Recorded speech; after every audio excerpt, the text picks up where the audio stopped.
तो आप लजना की बहैसियत से हमें क्या रहनुमाई देंगे कि हम लोग इस ऑर्गेनाइजेशन के तहत क्या कर सकते हैं यहाँ जर्मनी में? क्या कर सकते हैं? जब आपके लाया नहीं हुआ बाई लॉस सूलों वापस या लाया अमल लाया नहीं हुआ।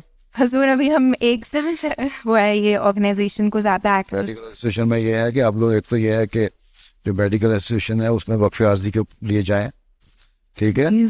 अफ्रीका में हमारे अस्पताल है, वहाँ जा सकते हैं एमडी डॉक्टर वक्फ आर्जी के लिए। फजल उमर अस्पताल रबा में जा सकती हैं, कादियान में जा सकती हैं, और इस तरह वक्फ आर्जी करें एक तो।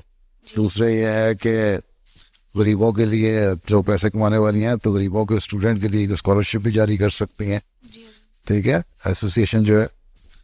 तो अमूमी तौर पर कैंप लगा के खिदमत खलक के काम यहाँ भी कर सकती हैं। जी हजूर ग्रीस में रेफ्यूजी कैंप्स है, वहाँ पे भी वहाँ जाए तो कहीं भी हो, रिच के में जाकर कर सकते हैं काम। जी जज़ाक